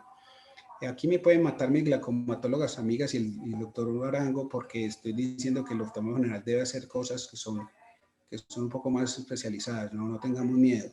Nosotros tenemos mucho trabajo en la consulta de glaucoma y estoy seguro que vamos a tener casos muy complejos en nuestra consulta que va a ser suficientemente enriquecedora para manejarla. Entonces, en los primeros momentos pueden ser acompañados también por el grupo médico. Claro, y si nosotros dejamos que el médico vaya evolucionando un poco el oftalmólogo general, cada vez vamos a tener los pacientes más a tiempo de los que realmente lo necesitan y lo meritan. Bueno, ¿cuándo vamos a hacer una iridotomía? Está claro, en un ataque agudo de glaucoma. Profiláctica en el ojo contralateral, el paciente hace glaucoma agudo del otro ojo, necesita la iridotomía casi en el 100%, aunque hay ojos pues que son muy asimétricos, como también los he visto, es que un ojo es ángulo estrecho y el otro ángulo abierto, sí existe, pero es muy raro. Pero la mayoría de los casos va a ser el ojo contralateral necesitará una iridotomía. ¿De acuerdo? No, eso no va a ser garantía de prevenir un ataque agudo, pero sí disminuye bastante el riesgo y está comprobado que es así. ¿Listo? El ACD medido en un ángulo ocluible, se justificará hacerle a cada paciente un OCT de segmento anterior si tuviéramos el equipo o bueno, el OCT de nosotros sí mide la profundidad de la cama anterior y otras cosas, pero manual. Yo no sé si el equipo nuevo viene con el software que ellos dijeron que le iban a poner de ángulo de cámara anterior. No tengo experiencia. Pero algunos equipos no traen el software, entonces toca manual. ¿De acuerdo? La profundidad de la cama anterior, los parámetros del ángulo para saber pues, si un ángulo es ocluible o no. La gonoscopía es lo más importante es la gonoscopía dinámica, aprenderla a hacer bien, en penumbra, no se les olvide apagar la luz siempre, La luz es fundamental para saber si están ante un ángulo estrecho o no. Y es una luz tenue y no una luz intensa de la lámpara de hendidura con el diámetro de la hendidura lo más pequeño posible. Yo lo coloco en 4 o 5. Es decir, no iluminar mucho el ojo para poder ver el ángulo bien. Listo. Bueno.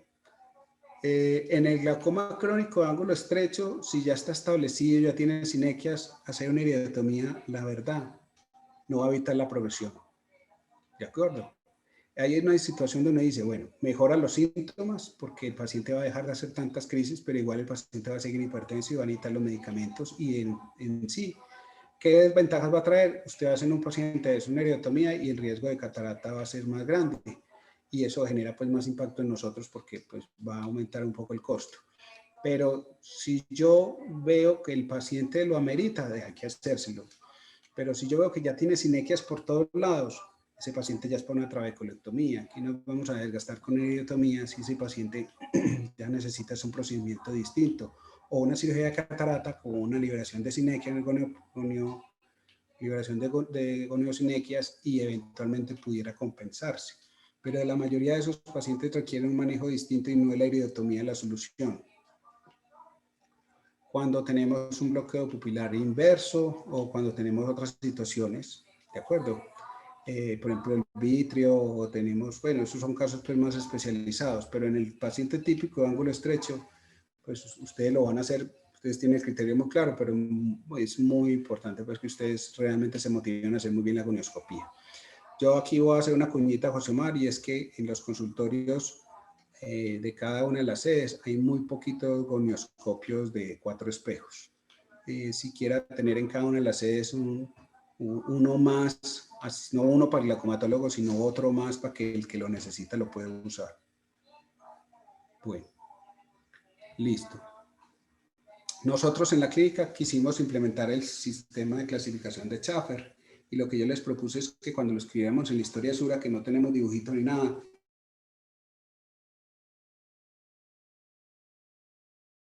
y temporal.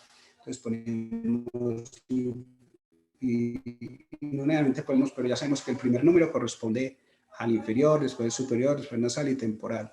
Y ya podemos poner otras cosas, ¿cierto? Poder describir de manera sinequia, y se estrecha, no se estrecha. Entonces ya miramos pues clasificaciones al 2, pero en penumbras 2, temporales 4, pero en penumbras 2. Eso es pues, y escribo de manera en letras si es cóncavo, si es plano, si es bombé, si hay sinequia, si hay pigmento, cuando hay pigmento. Entonces es muy importante tratar de manejar una clasificación más o menos parecida para que entre todos los podamos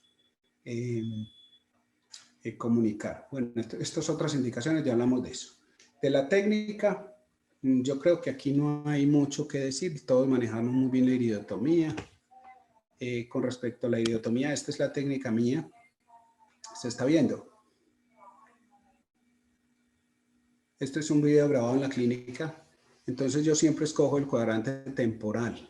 ¿Por qué? Porque en los estudios multicéntricos, uno realizado muy importante en Estados Unidos, se demostró que en la zona temporal es donde tiene menos probabilidad de generar imágenes fantasmas, que es una de las molestias más grandes. Y de donde no se va a formar el menisco lagrimal para producir una de las molestias más grandes, que si la hacemos arriba y el paciente mira hacia abajo, ve una raya horizontal.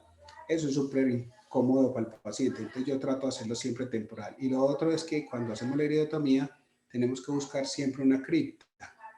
La cripta o donde nosotros pensemos que el iris está más delgado, porque si está bien delgado, va a ser menor. Y lo otro es que no haya vasos sanguíneos alrededor. Y eso va a ser casi que inmediato, 3 disparitos y ya la iridotomía está abierta. Y vemos cómo sale el humor acuoso de atrás. Entonces, eso es muy importante, como escoger muy bien el sitio para que el mínimo de inflamación, que el paciente tenga el mínimo de inflamación y los efectos secundarios del paciente sean lo menores posible. Leo, devolvernos la anterior para... ¿Cuál? ¿Esta? No, esa, para tu momento. 8, 10, 12, 14, 16 de niño. Listo, dale. Bueno, el láser nuevo, hablemos del láser nuevo, está una nota. Eso pues te digo, la potencia la estoy poniendo, yo pues normalmente en el otro hacía potencias de 3,5, 4, otros hacen 8 y hacen, pues cada uno hace pero yo trabajo con 3, con este estoy trabajando potencias de 2 y es supremamente efectivo. Entonces no nos vayamos con los mismos parámetros, bajémosle un poquito los parámetros en el láser nuevo, las capsulotomías no pasen de 1,3, o sea, lo mínimo posible y van a ir súper bien.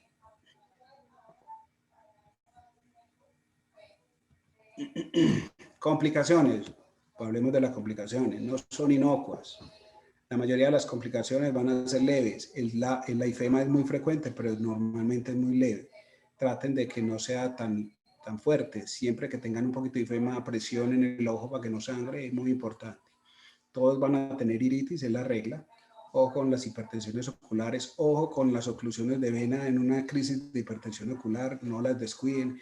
El paciente, lo ideal es que uno les pudiera tomar la presión a la hora.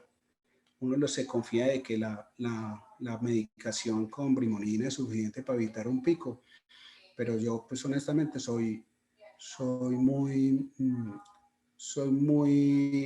en ese sentido, le doy al paciente unas instrucciones muy claras y al paciente le doy mi teléfono para que me llame si se siente mal. Y yo no veo el mismo, pero lo importante es que si yo veo que hay un paciente que se le puede subir mucho la presión, llegar al procedimiento con la presión lo más controlada posible antes de que nos haga un pico bien alto. Las quemaduras son muy raras con este tipo de láser, cuando uno los hace combinadas con argón. Y el importante aquí es el tema de catarata. El tema de catarata, si es primero el huevo o la gallina, es un tema que es muy largo. La pregunta ¿es la catarata la consecuencia del láser o es una catarata que venía progresando y generó un ángulo estrecho y entonces al yo descomprimir, ese cristalino se deshidrata y desarrolla una catarata? Ese es un tema que todavía no está muy claro, pero definitivamente al paciente hay que explicárselo. Y es que el paciente hay que decirle, esto le está sucediendo a usted por edad, porque ya su cristalino se está envejeciendo y puede ser el comienzo de una catarata. Para que les quede claro que después del láser puede venir una catarata clínicamente significativa que va a militar una cirugía de catarata. Eso es como el diálogo que yo manejo con mis pacientes y que es importante decirle, no que es que el láser le va a producir catarata, porque entonces van a salir, le dio catarata, usted doctor me dijo, entonces usted no hizo las cosas bien. No, es decirle al paciente, esto que usted está presentando ahora puede ser el comienzo de una catarata, porque no hay claridad en cuanto al origen. Bueno, y lo otro que produce esto es que producen un cambio refractivo. Ojo con los láseres en los pacientes de 40 años que están más o menos compensados en su presbicia. Y ustedes les dan el láser y al otro día les dice, doctor, usted me dejó ciego porque yo ya no veo cerca. Ojo con eso, si ellos están más o menos bien, a no ser que el riesgo sea inminente, es mejor que los observen. Yo sé que el tema no es fácil porque el acceso no es fácil. En mi consulta privada lo manejo yo muy distinto, porque yo al paciente le digo, tenga mi teléfono, si se siente mal me llama. Pero de entrada no se lo hago a no ser que yo vea que la situación sea inminente. Porque yo los veo, yo les hago un examen refractivo y miro si están todavía con buena capacidad de acomodación. Yo trato de no molestarlos mucho. Si yo veo que tiene mejor capacidad de acomodación para la edad, no los toco. Si yo veo que ya están, definitivamente ya soltaron todo lo que tenían por edad, ya sí se puede hacer, pero es que yo veo a estos pacientes y uno dice, pero este paciente ¿cómo hace para ver?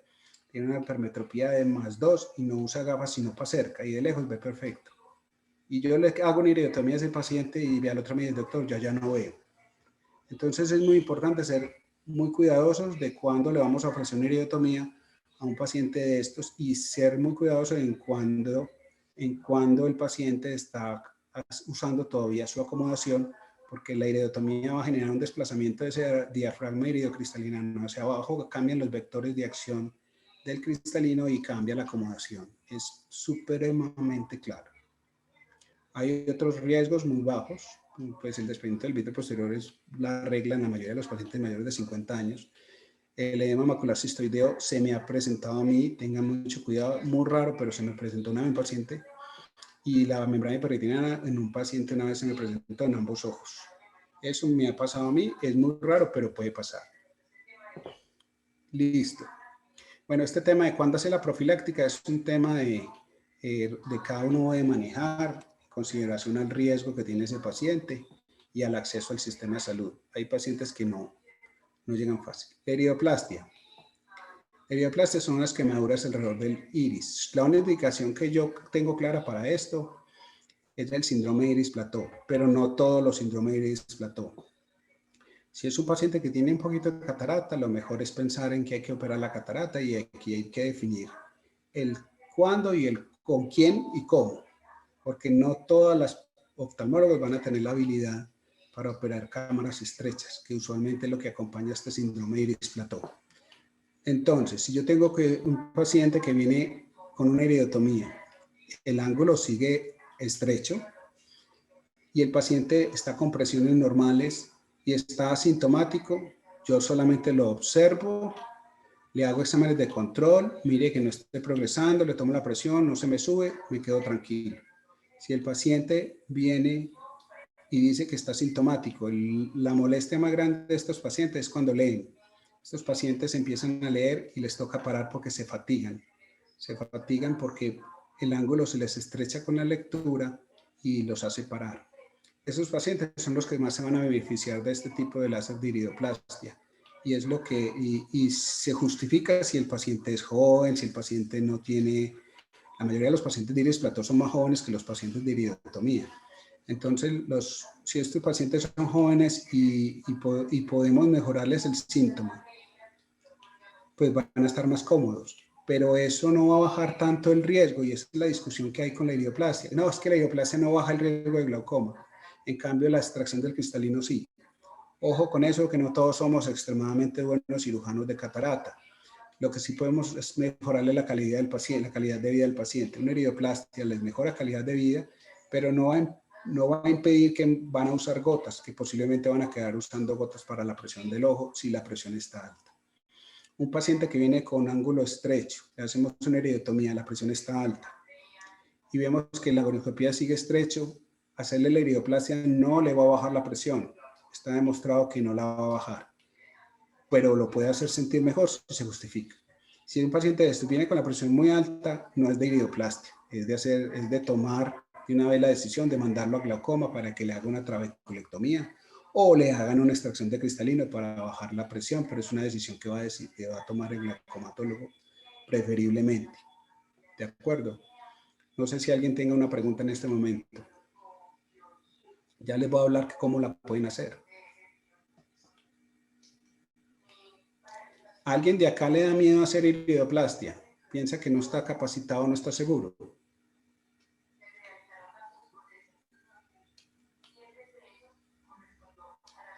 No sabe, no responde. Pueden hablar, o todos son hábiles en la iridoplastia. Y no darle a lejos porque tampoco está fácil que uno lo diga aquí en público. Ale, yo quiero decir algo. Sí. Ale. Dime. Que muchas veces en los casos que estás mencionando que de entrada ya uno sabe que la iridoplastia probablemente no va a funcionar ni para bajar la presión ni para abrir el ángulo. Y ya cuando nos llegan a nosotros también nos complican a nosotros un poquito más porque hacer una FACO en un paciente con iridoplastia generalmente todavía es más difícil porque esos pacientes no dilatan bien, el iris se comporta diferente en cirugía, entonces si no están seguros, yo creo que esos pacientes sí nos los deben mandar a nosotros para nosotros ser los que definamos si hacemos la extracción temprana de cristalino. Bueno, esa es, sí, perfecto, está bien. Una iridoplastia puede generar problemas, ya lo vamos a hablar de eso. Las iridoplastias no son inocuas, pueden generar unas alteraciones en la función pupilar que pueden darle al paciente, en vez de hacerlo sentir mejor, le pueden generar un problema. Y es que la iridoplastia no se debe hacer de manera agresiva. Esta es una foto que no es mía, pero eso es un esquema de iridoplastia que tiene establecido la Academia Americana de Oftalmología con todos sus especialistas de cómo se debe hacer, ¿cierto?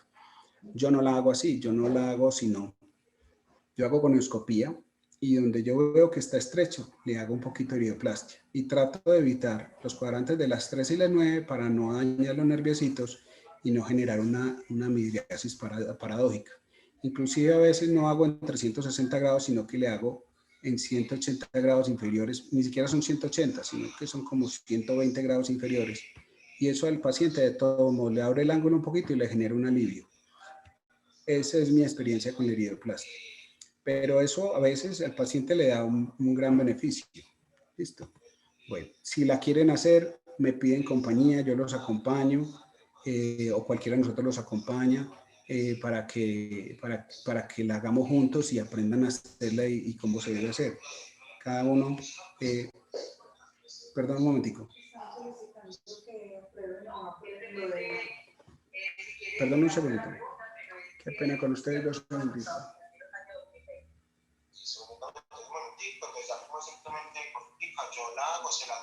Qué pena con ustedes aquí.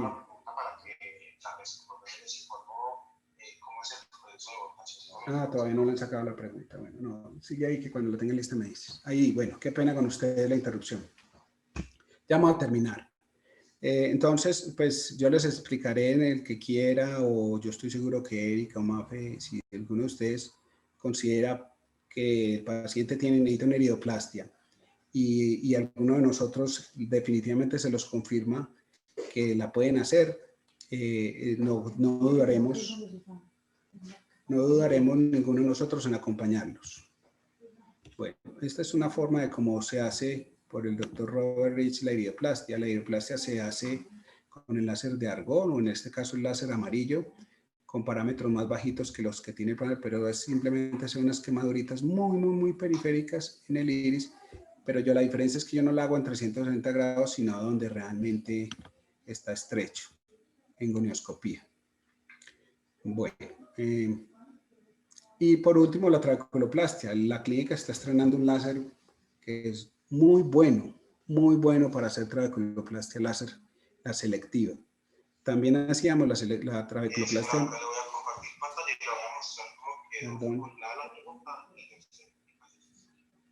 Perdón. Entonces, está también la de micropulso, que la de micropulso es una...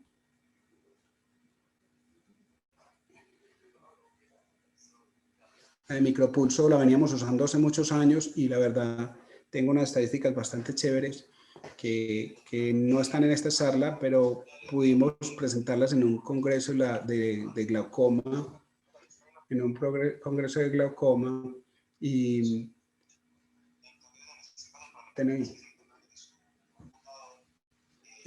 vimos que no estaba tan mal la respuesta que teníamos de la trabeculoplastia de micropulso. Con la trabeculoplastia selectiva, vamos a tener más oportunidad de hacer casos con más tranquilidad porque se inflama menos y vamos a estar muy seguros de que vamos a sacar de estos pacientes adelante. ¿Qué está demostrado en la trabeculoplastia láser?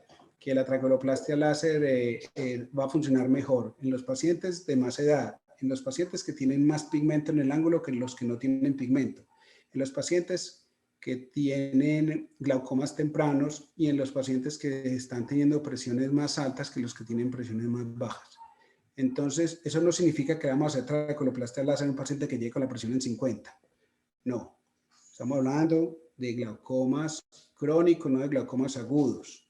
Los glaucomas crónicos no van a llegar con la presión en 50, sino que van a llegar con presiones de 25, 24, 26. A diferencia de un paciente que llega con medicamentos con la presión en 18 y está progresando, la trabeculoplastia láser no va a ser tan efectiva a no ser que el glaucoma esté temprano y no haya mucho daño en el perdón un momentico, que es que aquí estoy con una situación.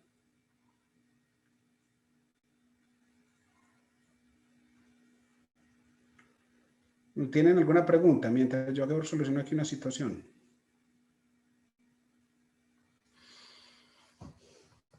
¿Preguntas? Ninguna. Bueno, entonces aquí. Indicaciones: hipertensión ocular, glaucoma primario ángulo abierto, glaucoma refractario no quirúrgico, glaucoma pigmentario, glaucoma pseudofoliación. Los que mejor funcionan son los glaucomas pigmentarios, obviamente porque son los que tienen más pigmento. Y lo segundo,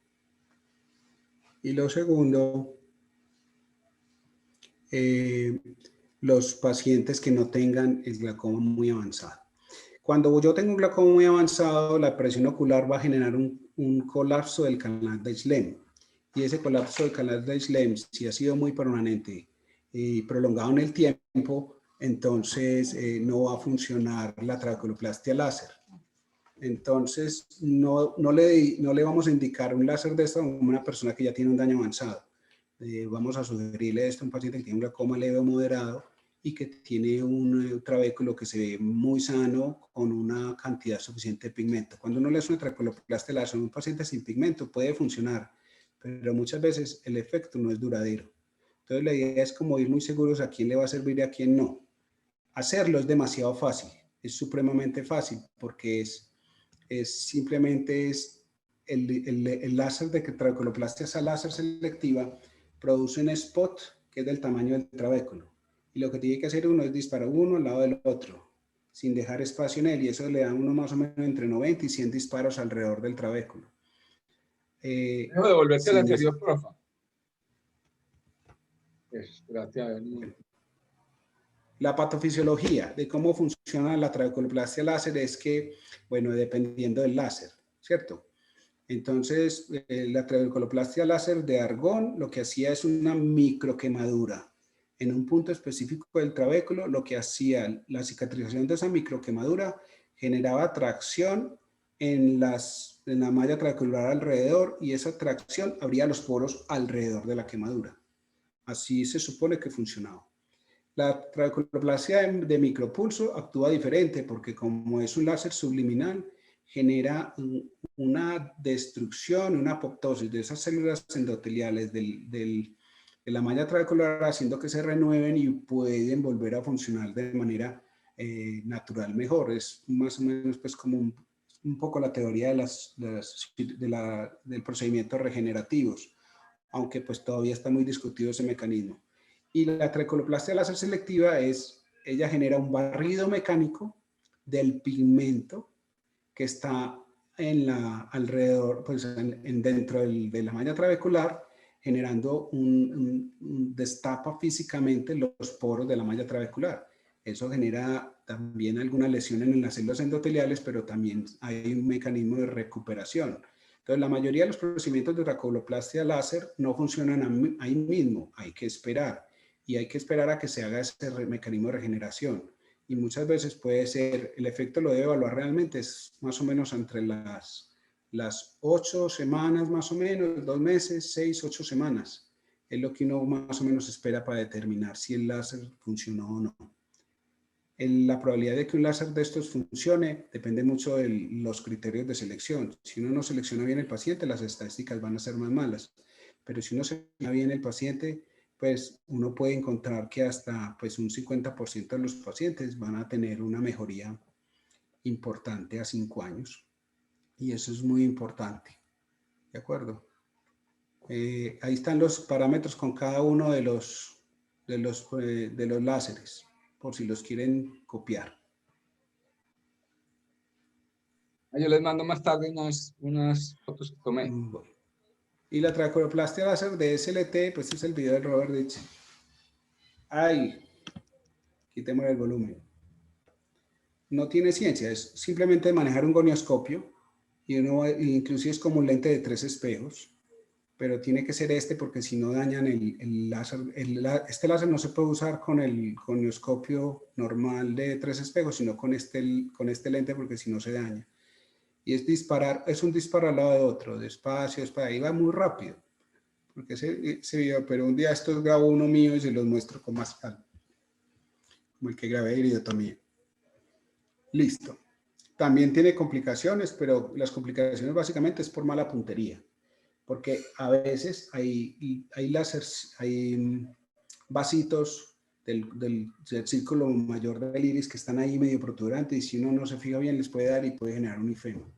Y lo otro es que si usamos demasiado láser, la energía del láser muy alta va a generar una quemadura real y va a generar sinergias. Entonces, los criterios los parámetros del láser hay que empezar con 0,8 y sube uno hasta 1,2, 1,5. Y empiecen con lo mínimo y miren sí, de la selectiva, y miren si está generando una microburbuja, que eso es como el parámetro. No es un disparo y sale una microburbuja. Si esa microburbuja con 0,8 se hace, déjenlo en 0,8. Pero si con 0,8 no se hace, entonces suben a 0,9 y le van dando el punto preciso.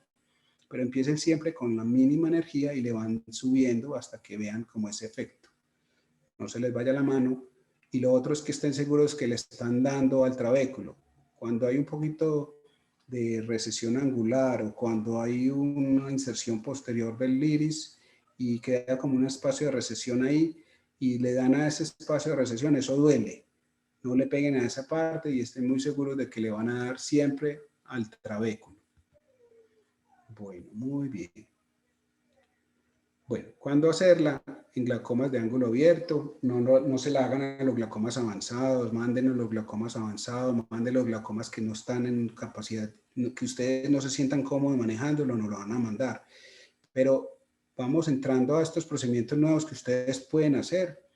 En la medida que estén seguros de las indicaciones, pidan el acompañamiento de alguno de nosotros con mucho gusto. Yo me ofrezco a que me pidan el favor y yo con mucho gusto los acompaño.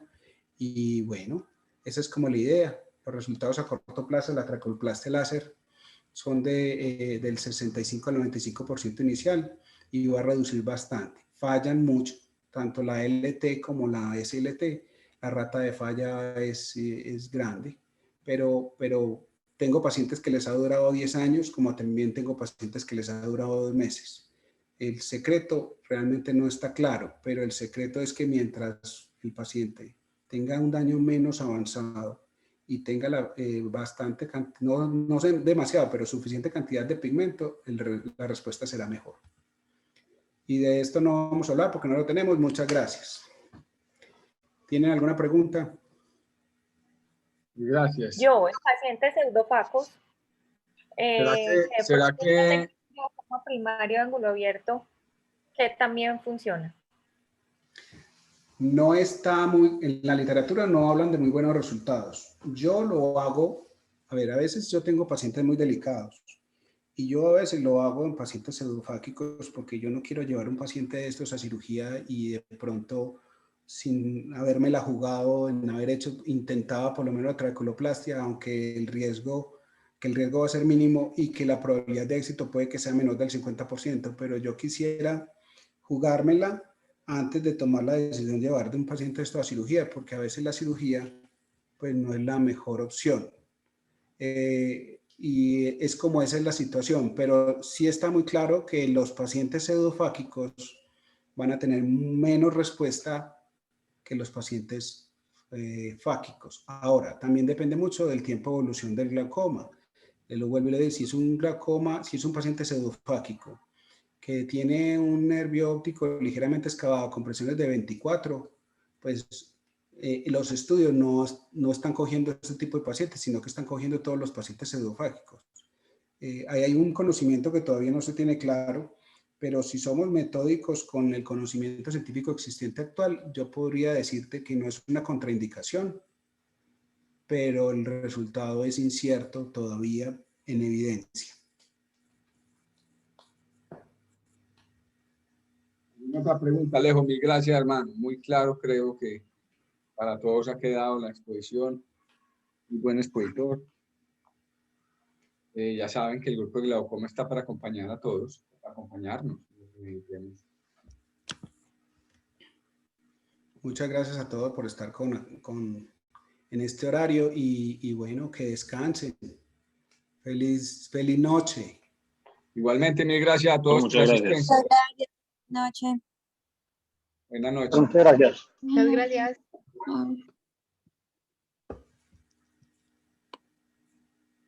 Gracias, Erika. Chao.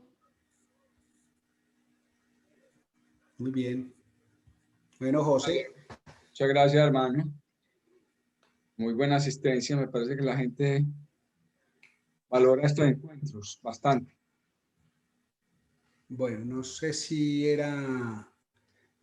quedó claro pues como para otros tipos de especialistas.